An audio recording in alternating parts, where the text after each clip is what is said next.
Hello and welcome to Arsenal Above All. I've got a solid panel. I've done the squad rotation. After seeing what Mikel did at the weekend, I thought I'll flex as well. I've got Brian, James, and Neil with me. The most dangerous Arsenal fan alive. He made it back from the Emirates Stadium. I think he was tailed, but he's lost his tail and he's here to discuss, give us all the intel of his visit to the Emirates Stadium. And it was a quality 3-0 win. Perfect afternoon. The only problem was Martin Odegaard getting another injury again. But we'll talk about that and lots more. But of course, let's hit the intro. It's not the new one yet, Neil. It's coming. Don't worry. But let's hit the old one anyway.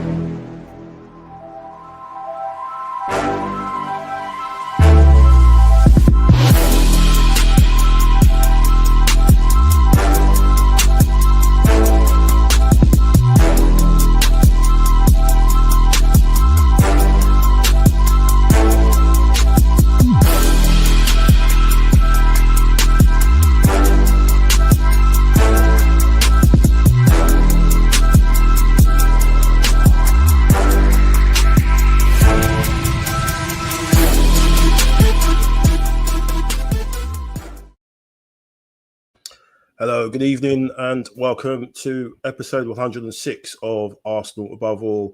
Hope you all well. I've got Brian Haley making his first appearance of the season. How you doing, Brian? Yeah, I'm good, Mikey. I'm good. Yep. Can't wait. He's got his plate. He's got his knife and fork ready. Yeah, he's just waiting for the nice jerk to come off the buffet line and everything to get tuck into this perfect Arsenal afternoon again, as we said, apart from the injury. Thanks for coming along, Brian, as always. We've also got James Johnstone from James Johnston's Football. How you doing, James? Yeah, no, pleasure to be here. Thank you very much for the invite, Michael. It's nice to be here with you. Great time. Cheers, mate. Thanks for coming on, as always. And I've also got, of course, the aforementioned, the most dangerous Arsenal fan alive, the Arsenal Jason Bourne, Neil Shah. How you doing? I'm good, thanks, Mike. Thanks for having me on. And James and Brian, great to be on the panel with you guys. Thanks very much. Great stuff. Great to have you guys on, as always. So, obviously, Arsenal winning 3-0 at the weekend.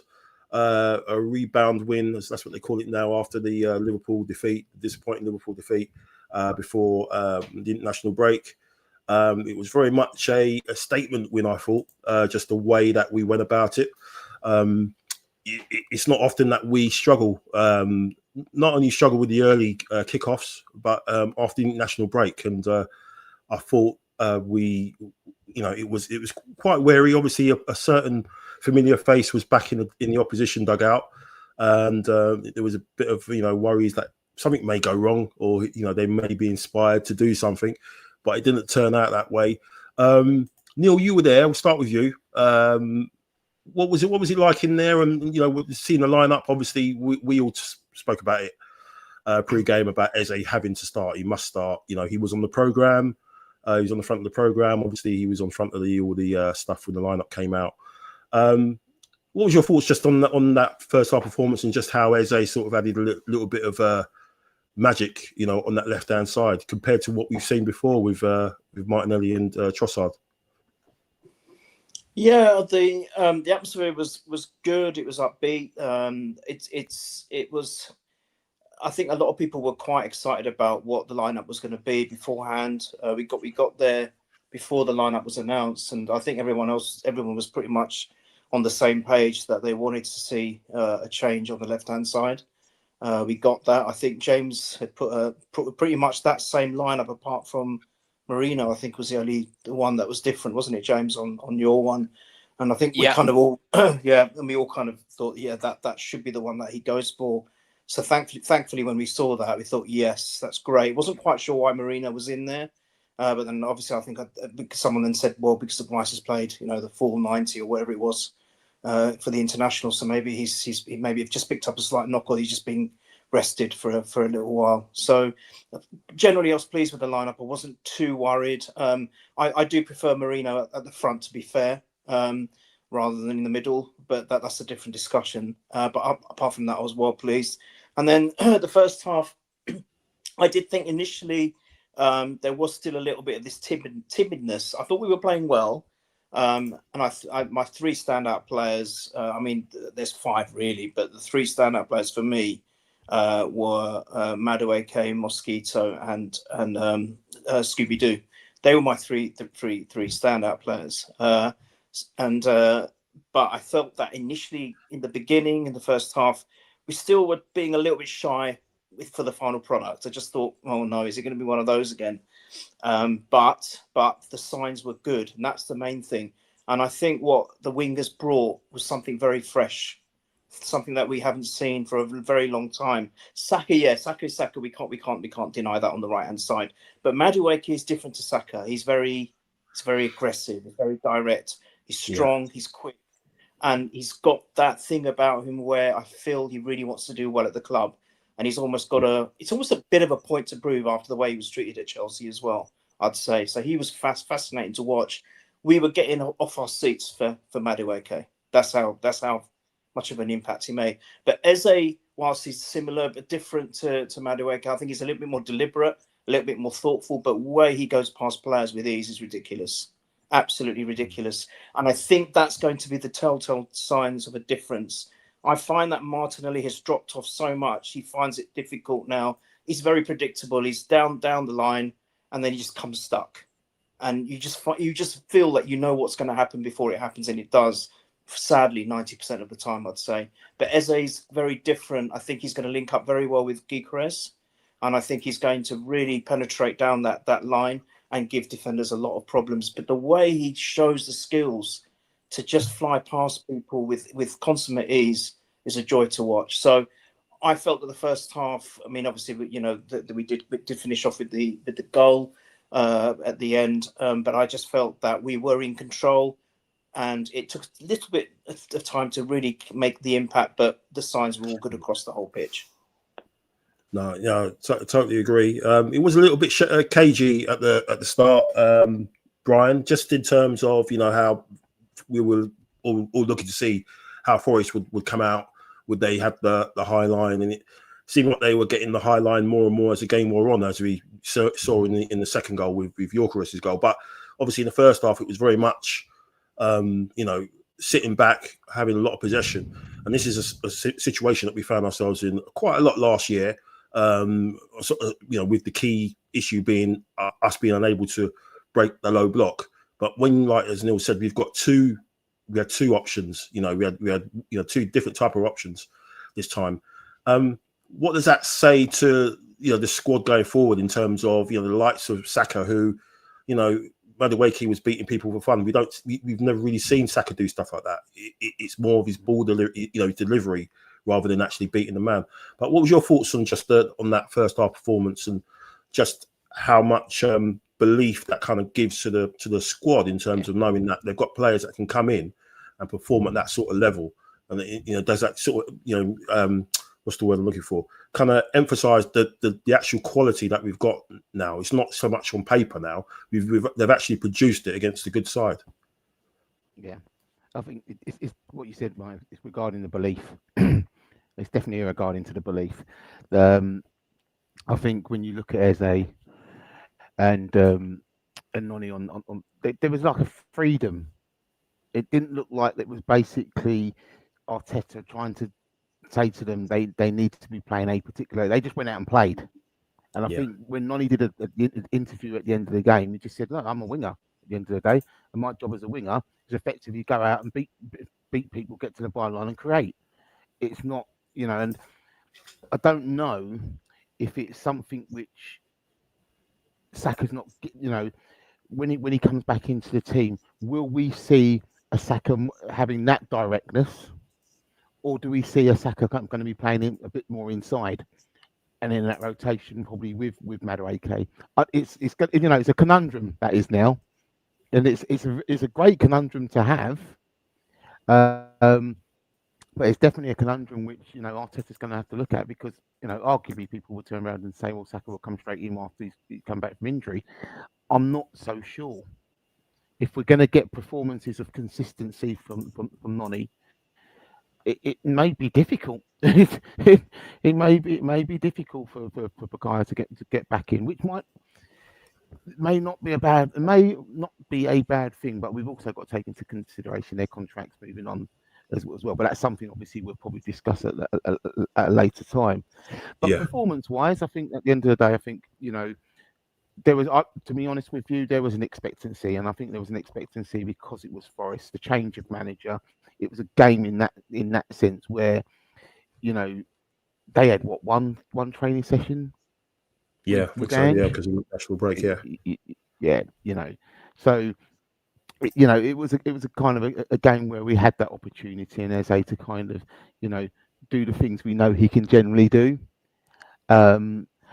Look, I was pleased for Gyokeres yet again. I think he was getting a lot of stick again with regarding just on the basis, it's the opposition. It's just no. I think if you have a look at his work rate and what he was doing off the ball when he had it turned, he made things happen as well. And and his arrival for the into a 6-yard box is what that's what we've been crying for. Yeah. So. I think as an overall performance, look, it is, I'm very happy, and I think, Neil, you were there at the end of the day, and I think 60,000 other people were quite happy with that performance, and seeing the performances of the new and the new players in there, who have started. Because that was the key thing, wasn't it? Yeah, go ahead, Neil. Yeah, can I just say you're right, exactly that. It's very refreshing to see a new selection of players that we can choose from, and I think that is the key to success, especially if we're really planning to go far in the big 2 trophies. That we need that depth and that rotational ability. But what's different to the past few seasons, or quite a few really now, that we can actually choose without that drop off, which is so important. I think there's so many players now. We've always wanted 2 players in for every position. I think we're very close to that, and the drop off has really become smaller in a lot of those positions, and I think that's important. The only thing one thing I will say, do you remember a couple of seasons ago, even last season, maybe at the beginning, the atmosphere was crazy at times, absolutely banging crazy.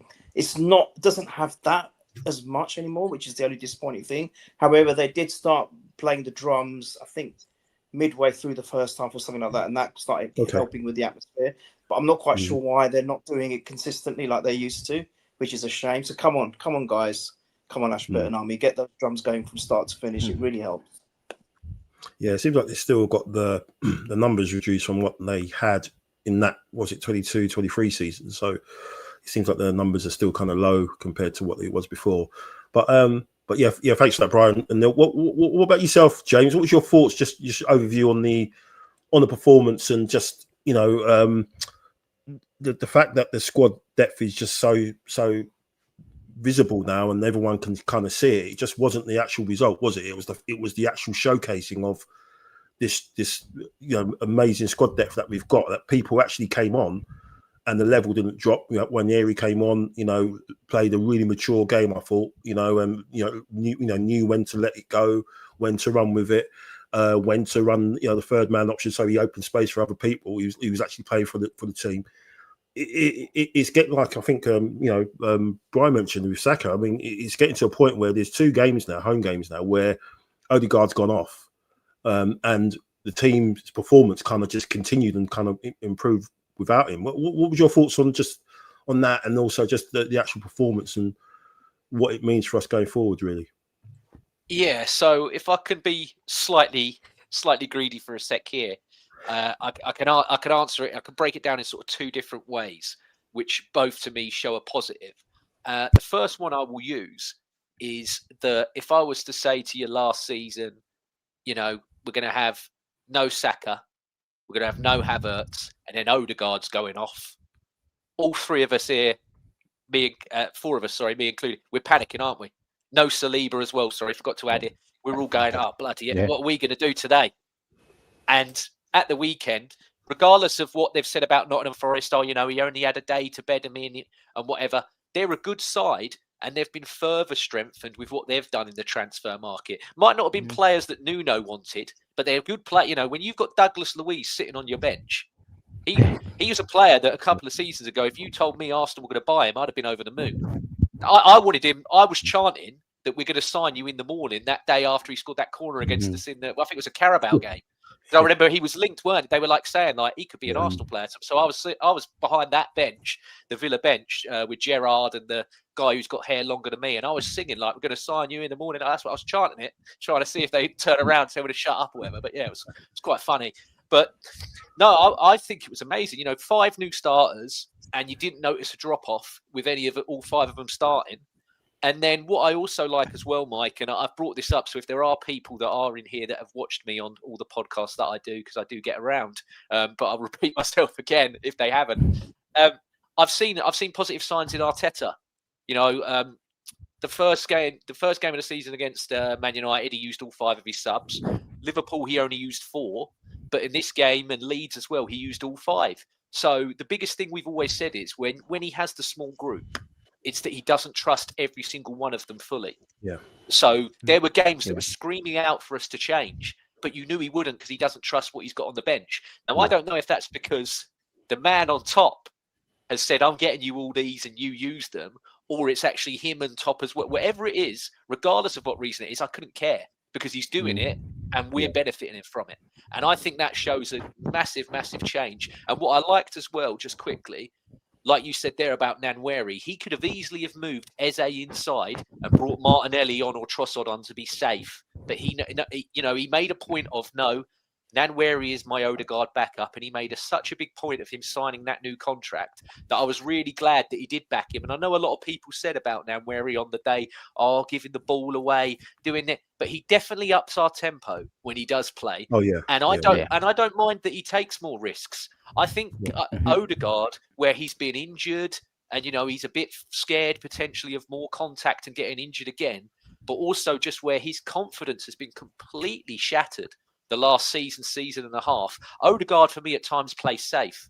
I know that he can thread the ball through a needle. He probably knows he can thread the ball through a needle, but he doesn't do it anymore. For whatever reason, he just doesn't do it anymore. And I think Nwaneri still, where there's that age and there's that fearlessness, he takes more positive risks, if I can say that, if there is such thing as a positive risk.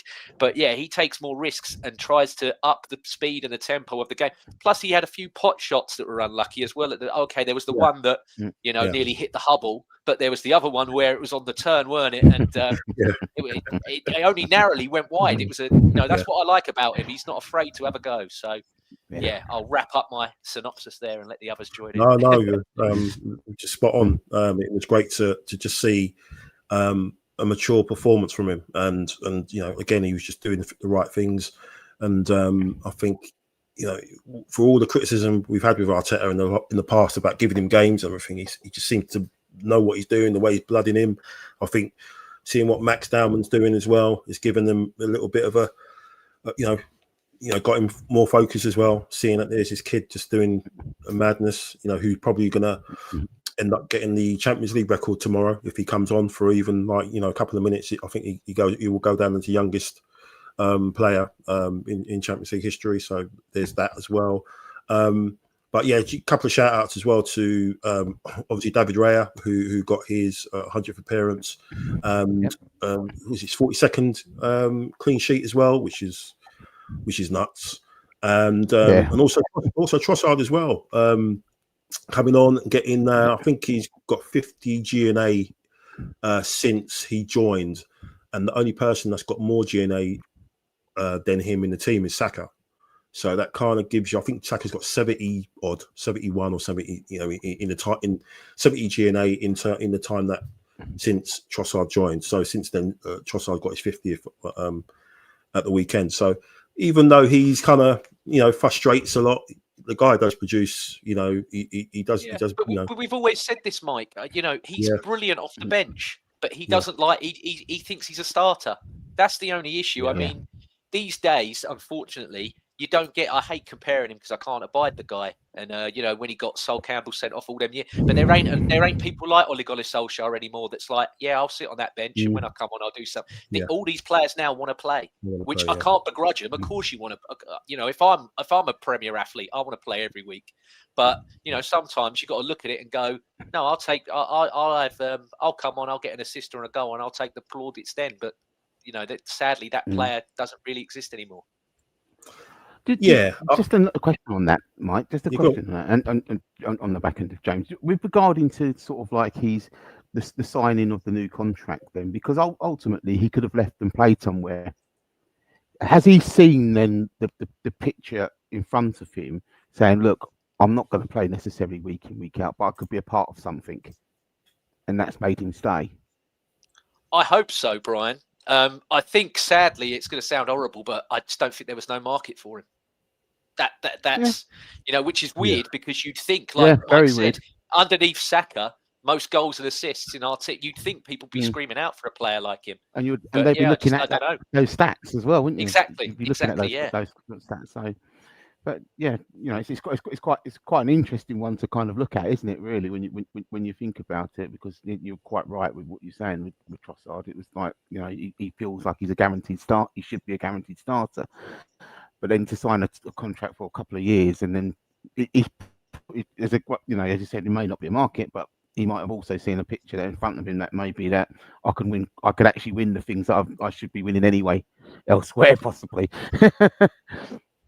I do think it's a lot of it as well is to do with just the salary he's on, maybe because he's on a higher one now. That's probably what's done it. If he was on the salary that he might have been on before he got the bump, then the club might have come in and said, "Okay, we'll offer you that."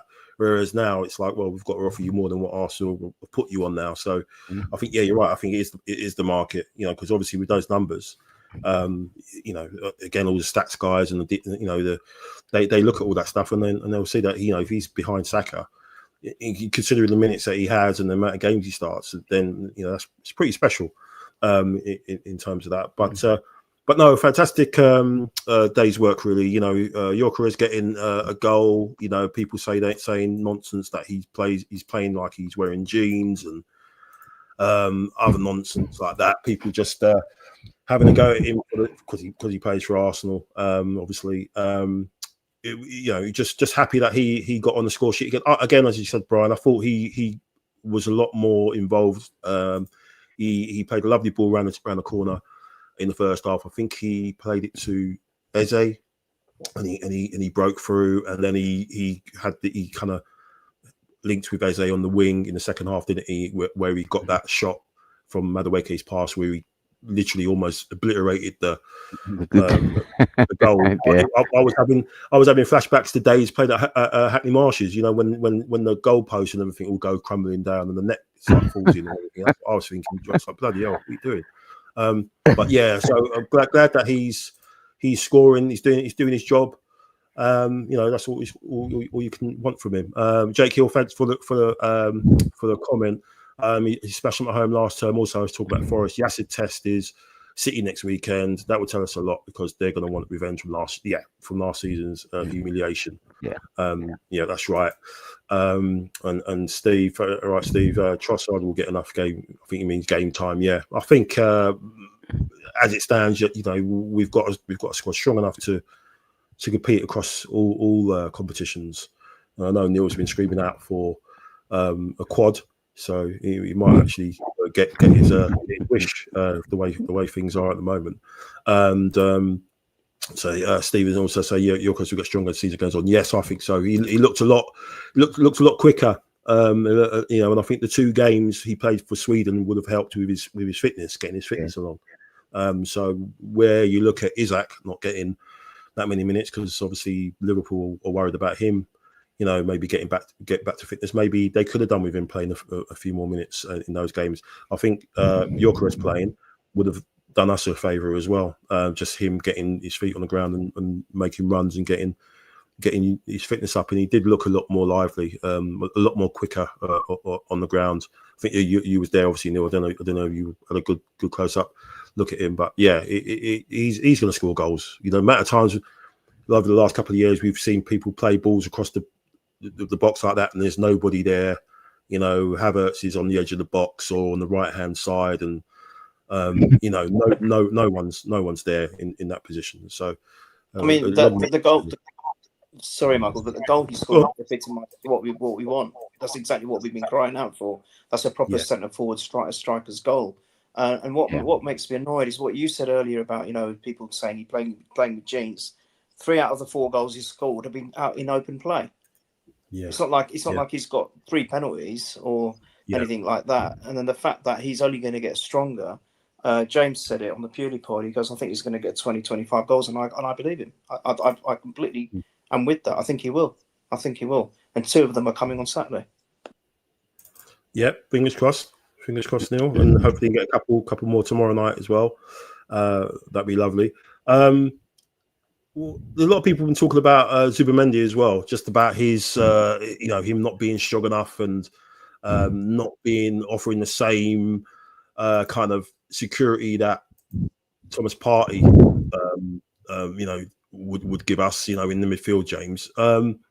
I mean, I just think he's brought a different dimension to the team. Obviously, the goals were a bonus, right? But there were times. But the thing with him, he doesn't just sit there. He was driving forward. He was popping up on the right hand side. Where Odegaard sort of fits. I just think a lot of people are sleeping on this guy. And again, it's the whole he plays for Arsenal, so he can't be that good. Let's trash him a little bit. And that's coming from some of our own fans as well. Unfortunately, I'm in WhatsApp chat groups and they're slating Gyokeres and saying that they're not impressed with him, and it's like, what are you talking about? And it's crazy. But what's your thoughts on it? And just Zubimendi, and he just seems like he's another one. I think as he plays, he's just going to get more and more. Just going to get more and more part of the furniture, more smoother, more. Just more, just become more of the provider to the team, and just provide what you want, depending on what position he is on the pitch. What's your thoughts on him?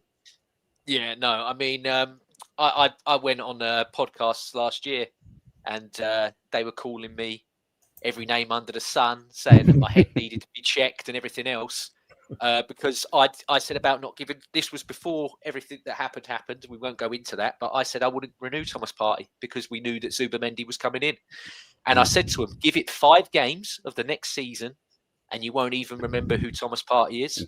We're 4 games into the season, so I think I'm 1 before I said. But yeah, I mean, he's a remarkable footballer. Yeah, he's not the tallest, but he will eventually grow into the league, and that at the weekend.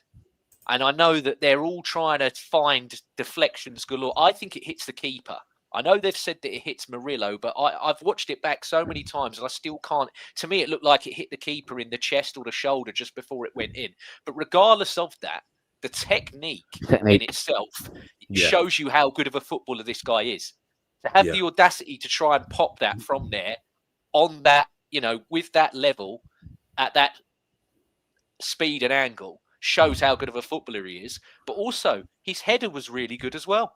Yeah. I think people aren't talking. First of all, he's the smallest player on the pitch, so God knows how he's got no right to win that header in the first place. But it's a really well taken header, and like Anthony put in our group chat, didn't he?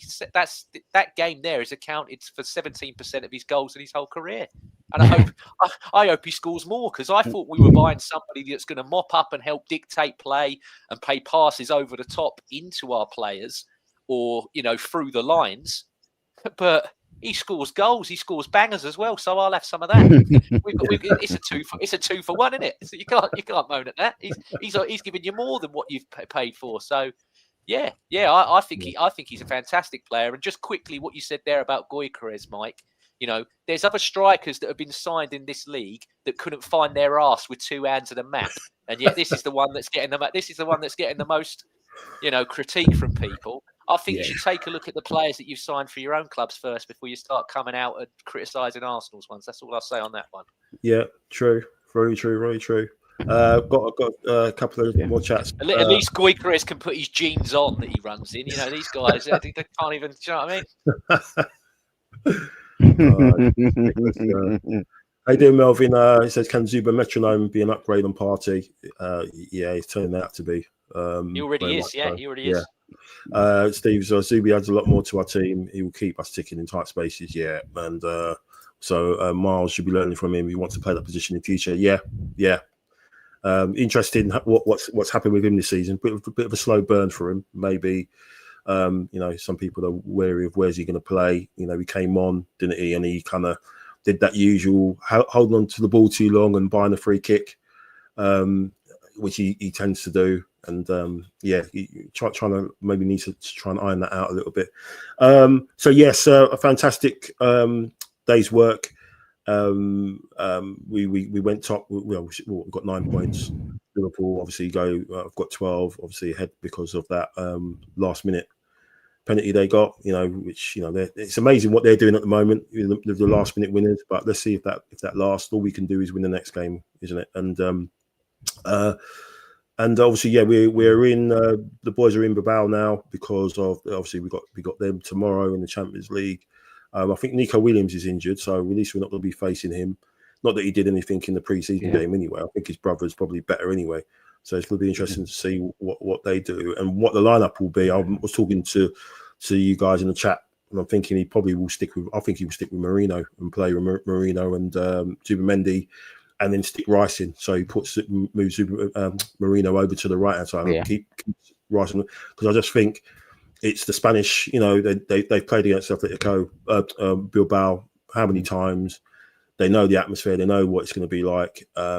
It's not going to be that type of game where you need too much, power and pace and stuff. But I think at set pieces, I think Marino's going to be key there, because I just think they're pretty useless at defending those. So wouldn't be surprised if Marino sticks in, and I wouldn't be surprised if he scores as well tomorrow. That's the sort of kind of thing that he will do. But yes, just moving on to some other bits, guys. So obviously. Give me 2 seconds. We've got James, Arsenal Jesus. We've got Neil, Shah, the most dangerous Arsenal fan alive, the Arsenal Jason Bourne, and we've got Brian, the deal or no deal mastermind. And of course, you know what that means if Brian's on the show. It's time for this. And we bring it back.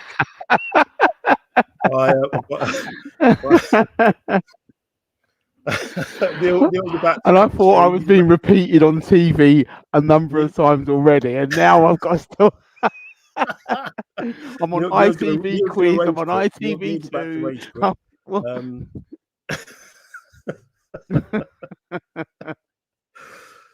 You know how it goes. So you pick a number, and then whatever question comes out is the question. Okay.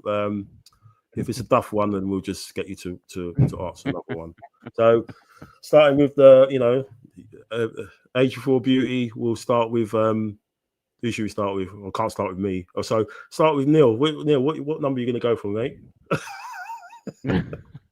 You snitch! Yeah, man. He never said this was happening. Before we start, can I be a party pooper? can I just mention Mosquito, because he was sensational, by the way. Yeah. Absolutely sensational. Yeah. And even that one mistake he made, he followed it up immediately with a worldie. What a player he is. I mean, you just don't even know that Saliba's not on the pitch. It's incredible. And then we've got Hitachi as well, who's supposed to be even something special as well, for 15 million. It's craziness. I love it. Look at him. What a beast. Yeah. Oh, what a squad we've got. City, you better watch out. 4 goals are coming your way, guys. 4 goals. Right, Neil, don't try and get out of it, mate. So, okay. 10. Right, It's got to be 10 always. What is it? What number? 10. DB10, man. Number 10. Let's see. Oh, you like this one? Should Martin Odegaard be forced to binge watch Cobra Kai to learn how to fall? That's brilliant. I think my laugh says it all. Oh, that is brilliant, Mike. Oh, sorry, I shouldn't laugh. Oh, get it together. Oh, that's fantastic. Oh my God, I don't know. What am I supposed to say to that? Yes, I think. I can't answer that. Give me another one, man. That's hilarious. That's hilarious. Can I have another one? Can I have 4?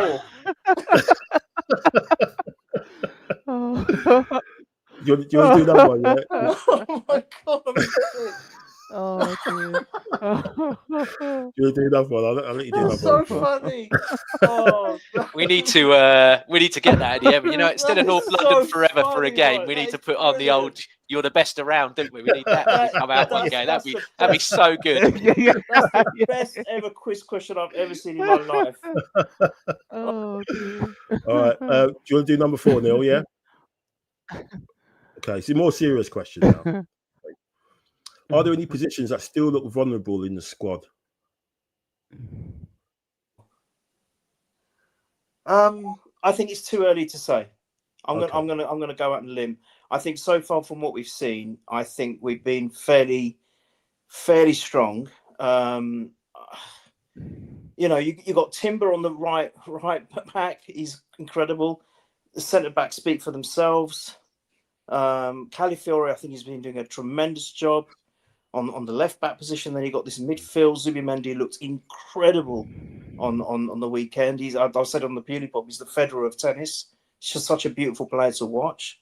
And then you've got these 2 amazing wingers. And I'm just going to quickly follow up what Brian said. At the moment, I think it's too early to judge on that one game, but the next 2 games are key for me.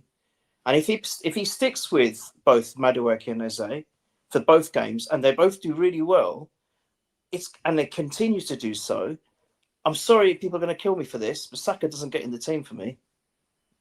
Not in that position. Yeah, it doesn't. Big decision, yeah. It doesn't. And sorry if Saka, you're watching this, but you know I love you. But sorry, the club comes first. So He's already struggling to get fit, and there's you kicking him while he's down. You've got to keep these people on their toes, James. They earn enough money. You've got to keep them on their toes. You know? That's a really good question. I think it's too early to say in the season, but so far I'm pleased with what we've seen. And because I can't really think of any, to be honest. Personally, the guys might have something different to say if they want to have a quick go at it. But for me, too early to say. And so far, what we've seen has been good. Okay, good stuff. Thanks, Neil. I think James, on the back end of that, Mike, I think to be honest with you, I think it would only be obviously if we get the injury to Gyokeres at any stage, with Kai Havertz still being out. It means that we'll have Mourinho at top, and that. But look, that's to be fair, that's probably most Premier League sides at this moment in time.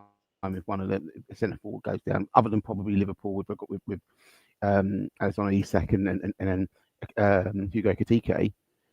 But generally speaking, that would probably be my only fear.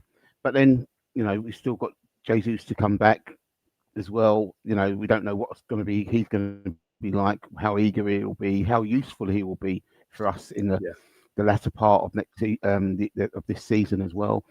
So I would say that's the only area. and Brian, we'll don't see worry. how the If other injuries and that if, come if through.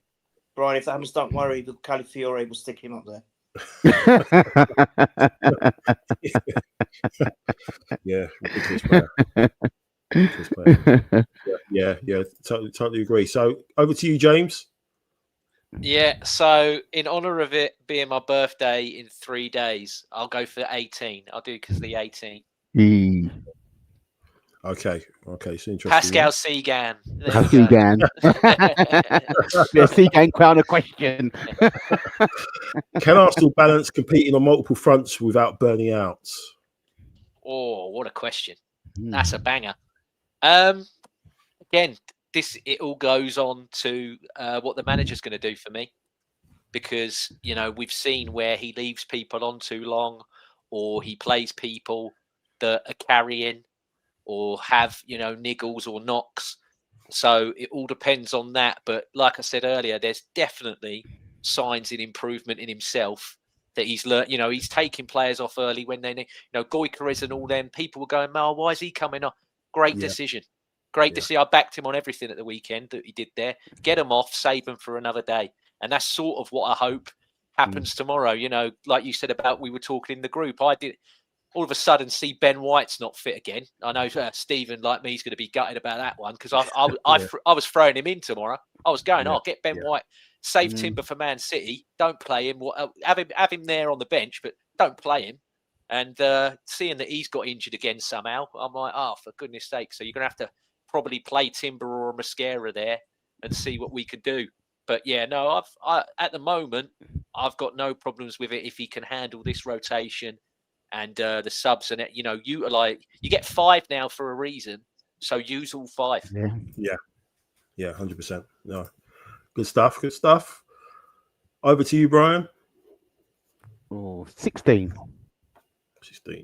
Ooh. Okay, this is another big one as well. Okay, so number 16. Has Mikel Arteta developed enough tactical variety, to win the biggest games? I think Sunday will be the ultimate test. Well, the starting of the test of that, I think. Because I think how we approached Liverpool, Manchester United this season, would you class that as a tactical variety? Probably yes. Would we be able to do that against Man City this weekend? I don't think we should, as in the way that we probably played against Liverpool, and because we're at home, particularly anyway. That's the start point. We, and the squad is better.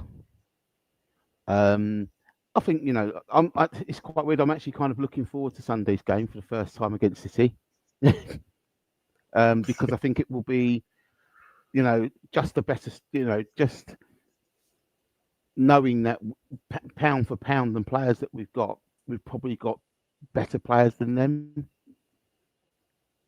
other than probably 1 or 2, I would say. So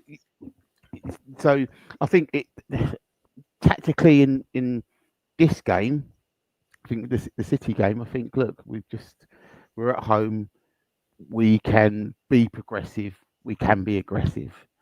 I think it's going to be the European nights is where he's going to be at his most challenging, and he should have learned from last season anyway, with regarding to getting to the semi-final with a much weaker squad, and we probably only had 14 or 15 players going into the PSG game realistically. So they will be the games, I think, which we'll see how tactically, the variety he can pitch up against the PSG again, or or Bayern and so on. But I think the weekend will that's his first test really of how he puts that out really. Yeah, I think he tried to be a little bit. He tried it against Liverpool. Obviously, maybe should have made the substitution a little bit earlier, bringing on Eze and Odegaard. But yeah, I think he seems to have got. If you saw the press conference before for the Forest game, he seemed to be a bit stung a little bit. A few questions came in regarding that, and I think we kind of saw the result on on Saturday with the likes of Eze and Madueke, just being allowed a little bit more freedom and stuff, and being on the front foot, and especially being at home. So yeah, I think you're right.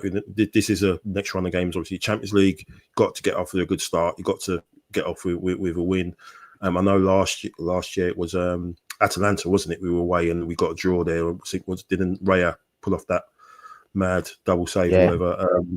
So important to get off, with something, especially away from home. Yeah, and then obviously City and then Newcastle. So a big run of games coming up. Just dip into the comments before we go to the next question. Neil thinks he's getting away with it. Steve has said Mosquera reminds me of when I was that age. Yeah. The goal that Gyokeres scored shows me you need another striker. Yeah, I would have liked another striker in the window. I would have liked another one. Whether that was somebody on loan. Nick, Nick's joined us. He just did a show with Brenny, and says thanks for that, mate. Like button and subscribe to fellow Good Top Fellow. Thanks very much for that. Brenny as well. Thanks, just finished. Big up yourselves. Thank you. Nick as well. The most impressive part of the Forest game was the way we performed with Odegaard, Kai, Saka, Saliba, Rice all missing. I agree with Cool James. I'll take that. Yeah, he's got to use the squad. We've kind of said that last season and the season before when the squad wasn't nowhere near as stacked as it is. So he's got no excuse not to dip in and rotate, and the level just won't drop anymore. The days of Eddie and Zinchenko have long gone, thankfully. Steve again, Sir Benjamin White to use his whole title.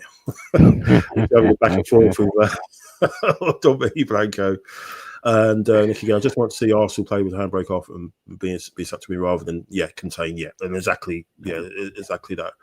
Yeah, got show for depth. I wouldn't rush players back. It'll be interesting to see what he does tomorrow. But I think there's probably if White's out and he wants to maybe look after Timber a little bit, I think Mosquera right back maybe and Saliba in. He's got the options now, hasn't he? Over to you, Neil. I thought we'd finished. No, we haven't finished. No wonder he was getting through the game so quickly. He had this up his sleeve. Now I know. I was wondering. Neil, just wait to me. You do a two hander, and it's just you do the questions. Oh no! Can I just quickly say one thing? I'm not delaying it. One really nice thing that I came across. I did say it in the purely, but I want to repeat it here just for the people who might not have watched that. After the game, walking back, James, a Forest fan approached me from nowhere. It was me and my friend walking back, and then this Forest fan approached, and he just said, he goes, listen, he must have overheard us talking. And he said, listen, you guys have got to really enjoy this moment. He goes, I've been going to Forest for so many years, obviously away and home. And he says, the last time I saw anything like this with you guys in terms of squad depth and the potential that you've got was in the Wenger golden era. He goes, seriously, you've got to enjoy it. I think he goes, if you consider, as it was mentioned there on the chat, I think by Nick, you had 4 or 5 players out. We thought all of us travelling down had a glimmer of hope. And because we thought, look at those players that they've got missing. And then 5 minutes of the game, we thought, no, he ain't got no chance. They're going to do us. So they saw it that early. And I actually said, well, I thought we started slowly. So can you imagine? And he says, the depth that you've got, there is no reason why you guys can't go on to win the title. He goes, he said the same thing. It really boils down to your manager using the players effectively. And that's it. And that's so nice for an opposing fan to come and say that. Yeah. So I just want to say that. Yeah, absolutely. Yeah, yes, it's good to hear that. And yeah, we can see this. We can see the squad that we've got now. As Brenny said, Calafiori is adapted to the league. He's not picked up any sort of injury. Touch wood. So long may that continue. So yeah, go ahead, Neil. And by the way, I love you, Saka. So number 7. Okay, let's see. But you ain't playing. Had to bring it back. The question is, whilst they're injured, should Saka watch Cobra Kai with Martin Odegaard? I'm joking. I reckon Saka probably has. How important is it for us to win a major trophy this season, Neil? Oh yes, of course it well is. I won't be happy with 3. I obviously want 4, but no. Yeah. Oh, it's imperatively important. Well, that's the wrong word. It's vitally important that they win a trophy. I'll say it one more time. I've said it so many times. People are sick of me saying it. I'm not a trophy hunter, but we need to win a major trophy because otherwise, some of our major players or our key players will think about leaving. We have to hold on. Look, if we've just for the first time in all these years been able to get a squad where Martinelli and Trossard are coming on with a few minutes left. That's how big we are now. Martinelli and Trossard. Most other teams would die to have them starting in their teams. We've got the luxury of bringing them on with like a few minutes left. And if we've finally managed to get to this stage where every season, I remember, God knows how many, 25, 30 years, I'd always say, we're 2 or 3 players short. We're 2 or 3 players short. I will say this season, I know it might have been nice to get another striker in, but I'm satisfied with this window. I was satisfied even before Eze and Itachi came in. I'm really happy with this window. And I think for the first time, we are ready to have a full frontal assault. So my prediction is the quad, but I think we will win. We've got to win either one of the Prem or the Champions League, 100%. Yeah, cool. Yeah, I like that. I like that a lot. Thank you, Neil. Thank you, James. I'm going to do it because nobody else has, and it's quite an easy. I'm going to go number 1 just to, Ooh. not saying I am, but it's there. Right. So Straightforward one, easy one for you. A bit touching on Neil's one. Have Arsenal strengthened enough in the transfer market to mount a serious title challenge? Oh yeah, easy, 100%. Again, I've never thought it was players themselves. I was like, you can buy as many players, and you always knew that we'd get the depth and we'd get the players. It's the mentality, and it's not even the mentality of the players. It's him and himself. He did that great video with Steve Kerr in the week. I don't know if you guys have actually caught up and watched it yet. Yeah, I've seen clips of it, but I need to sit down and watch it. It's so eye-opening listening to. He basically confirms every preconception that I've had about him since about 2 or 3 years now. And it's just he basically admits, like, yeah, most of the stuff's in my own head. And I'm like, well, if you know that, then why'd you keep doing it? Because he talks about once he's got a set pattern, and he said the worst thing about me is my stubbornness. He And actually admits it. And I'm like, yeah, and it's just like, mate, I'm like, you're looking the gift horse in the mouth. You're literally looking the gift horse in the mouth. And he talks about how he would always see the small window, but not the big door. Like he was, like, how he comes out with things, a good idea is a good idea forever types, David Brent type stuff. And he was like, yeah, but he's like, this year, he said, this year I need to open a big door. And I'm like, yeah, you do. There's 2 big doors, and you need to open one of them. Yeah. And I think we're well equipped for both. I know how tricky, especially towards the latter stages, how tricky that Champions League can be. Yeah. So, and you need those beefy squads. PSG had a beefy squad. Inter Milan, okay, they got absolutely slapped in the final, but I backed them from the start to win the whole thing because I knew that they've got a beefy squad. And Inzaghi, bless him, he uses every single player. He used every single player in that Inter Milan side that he could. He had people that were like 38, could barely breathe, but he still brought them on, and they scored. What was it, Acerbi or whatever his name is, in that semi against Barca? Yeah. And he's like had cancer or something a few years ago, and all of a sudden he's out there playing and scoring goals. And everything. So he utilizes every single person that he's got available to him, and that's what we need to be doing. And the trophies will come. I know it seems impossible at the moment, but just the football gods cannot help Liverpool sustain this all the way. There's got to be, something's got to give. Something has got to eventually give. They can't keep doing this forever. They just can't. Mental. Absolutely mental. Nice one, James. Thanks for that. Brian? I'll go number 8. Number 8. Oh, okay. Should the Champions League be a bigger priority than the domestic cups? Straightforward as well. Yeah.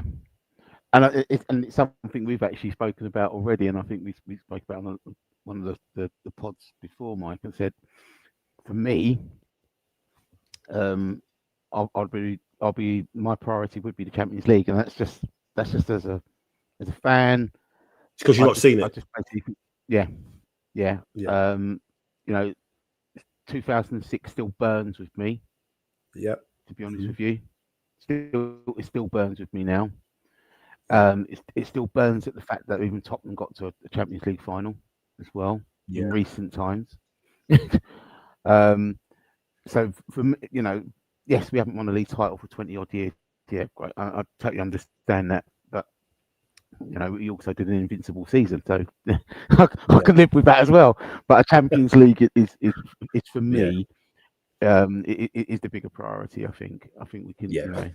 I think I think for the journos, all of the ones that basically have kicked us around for a number of years. If we went on that, it will be kind of, be a bit of justice. I think certainly be a bit of justice. But yeah, for me, the Champions League would be the priority, and yeah. People got some people say the league. Go ahead, Neil.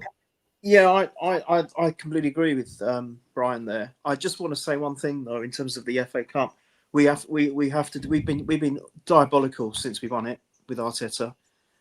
We need to have a good run in the FA Cup. I'm not saying, of course, I'd love to win it, because for me, I just love the FA Cup. I adore it. So we have to win it. Well, we'd love to win it, but we have to have at least a good run in it, I think, because then that will give we can extend the squad even further with some of the players that don't get maybe as many games, that they can come on. We can flex their muscles a little bit on the pitch too, and I think that will do us good as well in the overall picture. So I think I'd like to see a good run in the FA Cup, but yeah, Champions League's got to take priority. He's got to win one of the big two for me. Yeah, 100%. So just going to give you one question each, but I'm going to pick them for you this time. Because I know what's actually got on the other end of the box, or what's inside the box, I should say. Let me. Why don't you answer a question? No, I've answered enough questions, mate. You got to answer one exactly. You've answered one. You sound like my missus. Right, so Neil, let me give you the hardest. I was going to give you a nice, easy one, Neil, but I'm going to give you a hard one now. No. Let's see. Where was it? Where's that question go? You've been looking for it. Here we go. I think you like this one. Should anyone who signed the Madueke petition be banned from watching football forever? They should be no. Can I slightly change that? They should be forced to watch Tottenham on loop for the rest of their lives.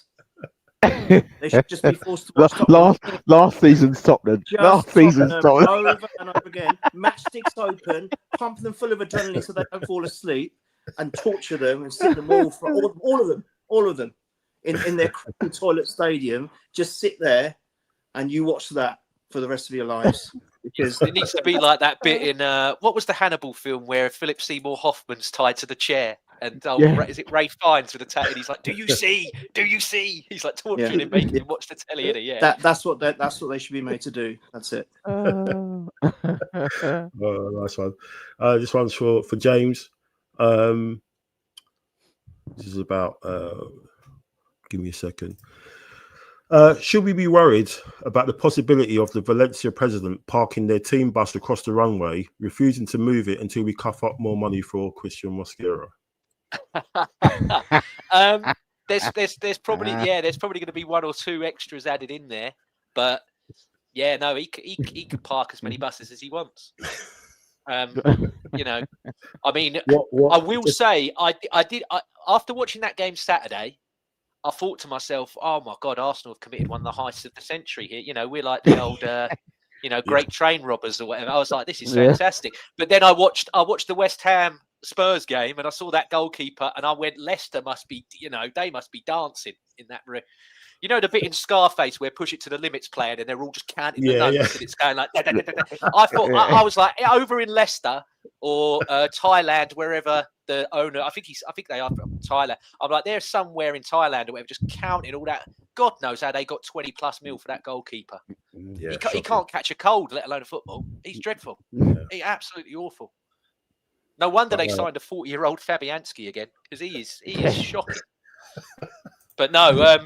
No. We're good. We're you know what Berta's like. He pays on time and he gets it done. So yeah. I want to see who else he's got, because if that's the standards, if we get these big Gyokereses and these Ezes every summer, but he sprinkles in one or two Mosqueras on top, we're gonna have the best windows ever. I mean, I get excited for transfer window regardless. The last couple of years, I've preferred the transfer window to the season. But yeah, I'm like, give me more of them every day of the week. Fantastic. Yeah, 100%. Yeah, it's been a great window because he's future proofed it as well.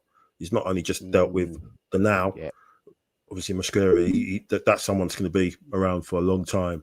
And even Madueke, who's how young he is as well. So it's been a brilliant window. Yeah, you could talk about the lack of money that we've got from sales, but it's been an excellent window, and Bert has done an amazing job in terms of what the level we are in terms of the squad. Like the squad depth, it's unreal. I'm just going to get you last one, Brian, and we go to the comments. There's quite a few built. Let me see if I can find it. Where is it? Oh God, I can't find it.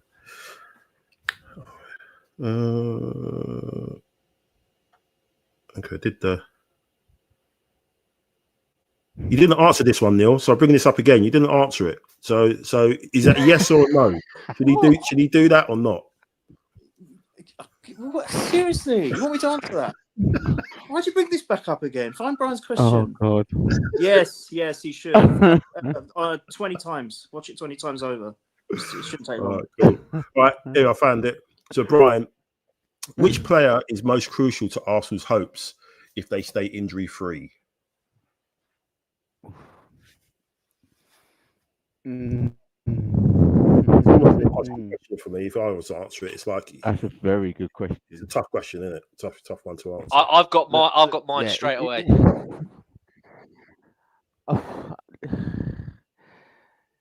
I would probably say Zubimendi now. Because his goals will be a lot to do with what we can also provide. Yeah. I know that there are going to be times where he'll try and take the game by a scruff of the neck, but it will be a lot to do with what we can provide for him, just as much.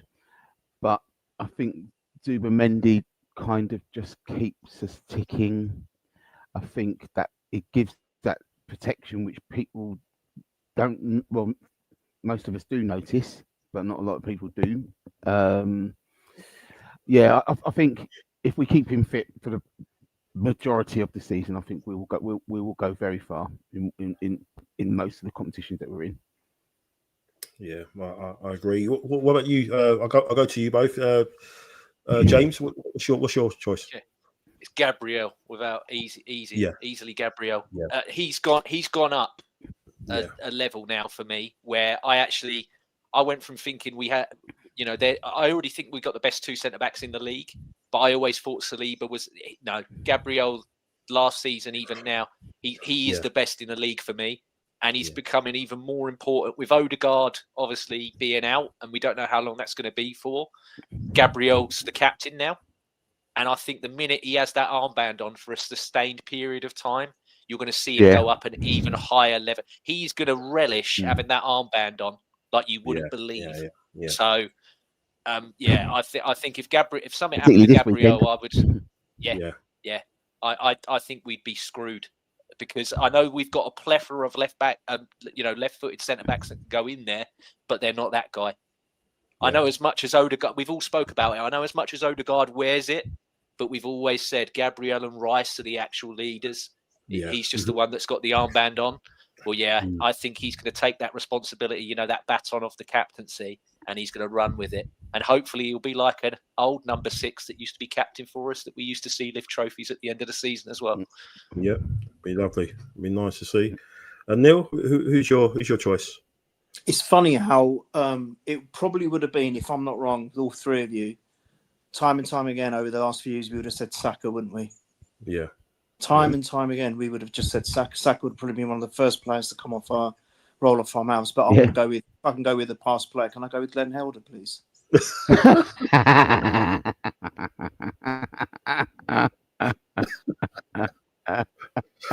Absolute lunatic. What are you like?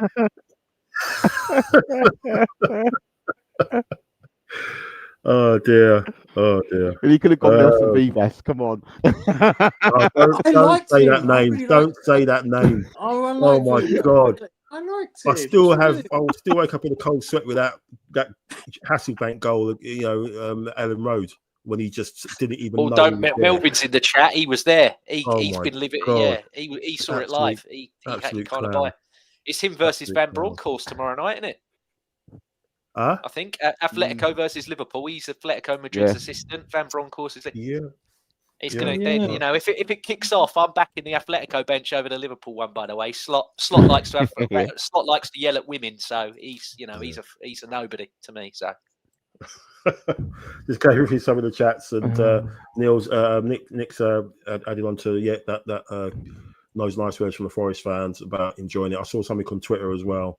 Someone said something similar as well. Just enjoying it. You know, there's 5 months left. There's 4 games in, and there's loads of months to go. Don't get too stressed out about things. Steve said you can't beat us anymore. Don't react to such tactics and seem more calm and mature. Yeah, that's true. Apart from Calafiori picking up city bookings, no one's. I think this is the first time in God knows how long we've gone 4 games into the league season without a red card, which is insane. Saka's still the guy, but we don't have to rush him back. You know, that's the key thing. Brenny, would be happy with the Champions League. Would be over the moon with the Premier League. Yeah. Either or, I'm happy with both. Obviously, we'd love to see the Champions League because that's something we've never had before.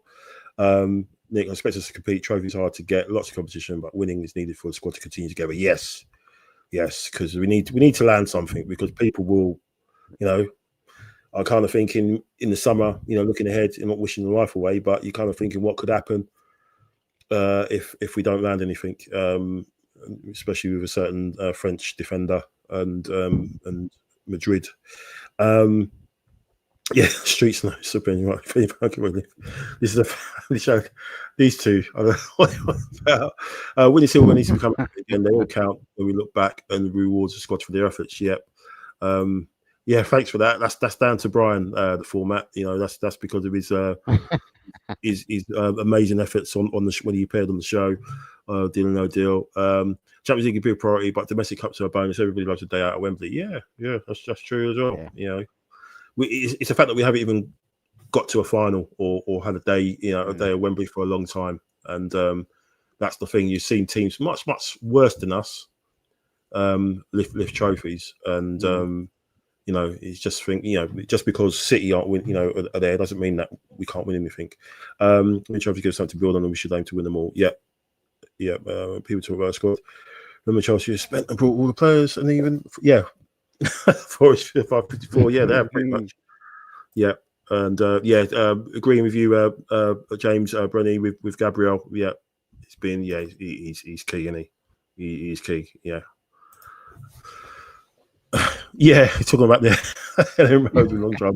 Yeah, that was horrible. That was horrible, and it was Hasselbank as well. I can't stand that geezer as well, because especially when he played for Chelsea, he absolutely hated us, and I hated him. So can't stand him, and the fact that he just didn't even see that he was there. He just left him. This guy's he's a what the kids call today. He's a gunman, isn't it? He just blasted the ball in left, right, centre, and didn't see that he was there. It's just ridiculous. Thanks for that.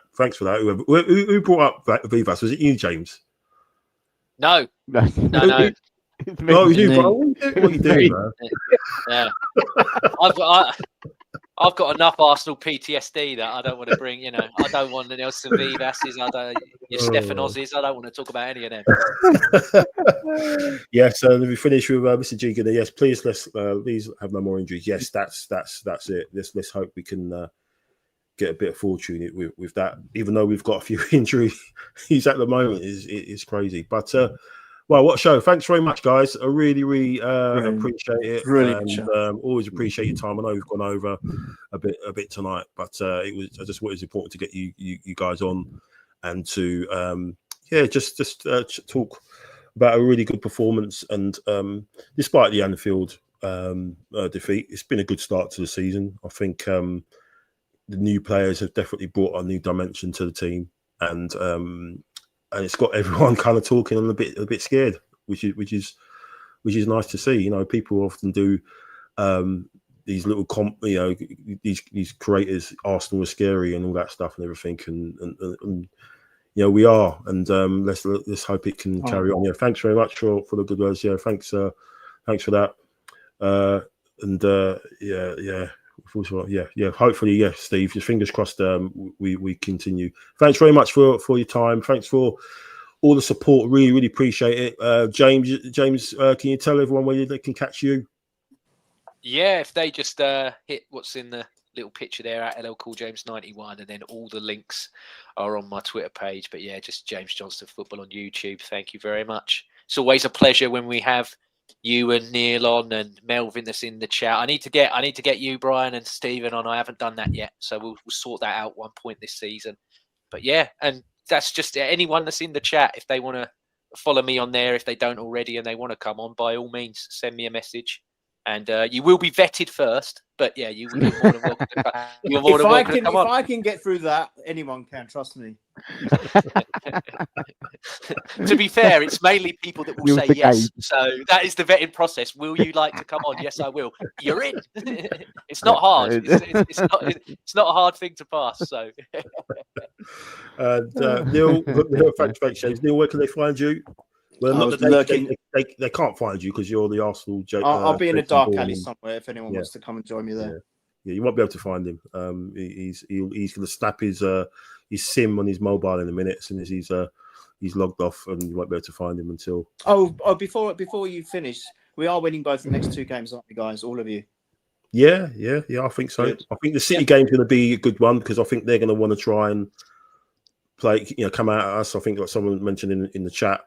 That they're going to want to try and put one on us, and I think they're going to play into our hands a little bit. We owe that keeper one. I ain't having him doing like 14 saves with his go gadget arms and all that. When he done that save from Bueno yesterday, I was thinking, that just gave me a cold, shiver like that. The second one. He is class. I know he can't play with his feet, but he is arguably one of the best goalkeepers in the world. Yeah. So, but we owe him. So. Hopefully, Gyokeres is one that he rifles off the bar. He can hit him in the head with it or something. Take it off. I don't know.